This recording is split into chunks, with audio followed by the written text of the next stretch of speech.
Hi there, this is Noelle from Petitti Garden Centers and my coworker Jason. How's it going? And we are here at Jason's garden and it is growing by leaps and bounds actually. Yeah, it's gotten real big real quick.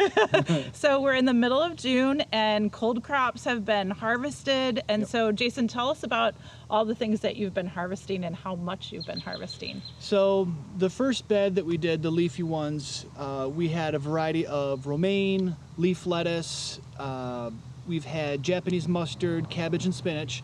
We've harvested all of that at least 3 times.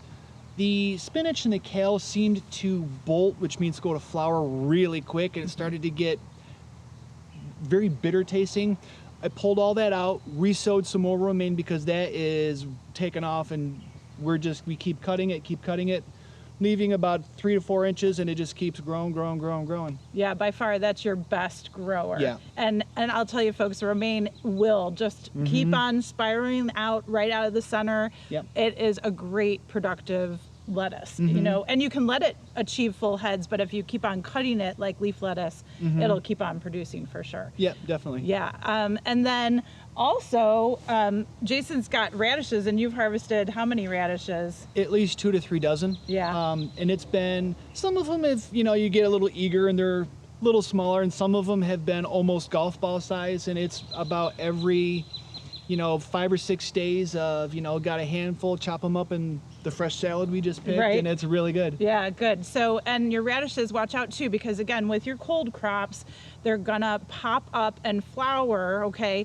And you wanna go ahead and remove that. Sometimes it's called bolting, where you start to see the flower development, the buds first, the flowers come out. You definitely don't want them to go to seed because push energy to that root, for the radish to develop. So you definitely want to remove those flowers as soon as you see them starting. Yep, definitely. And then basically Jason harvested some other cold crops like your broccoli was really productive. So we did 4 broccoli, we did 4 cauliflower, and we did celery and Brussels. Brussels, of course, that's a fall harvest. Take forever. They take forever. Yeah. The celery has been kind of fun. We're letting it size up just a little bit. Remember to water your celery so it doesn't get very woody and kind of chewy. But the broccoli, we've harvested some, really nice crowns. The cauliflower was a little bit smaller, but really fun just to clip it, steamed it, and it was very, very, very delicious. Yeah, you very said good. Sugary. It had like a higher sugar content than Much what sweeter. you thought. Yeah, and we steamed it with just a little bit of salt in the water, but it was very sweet.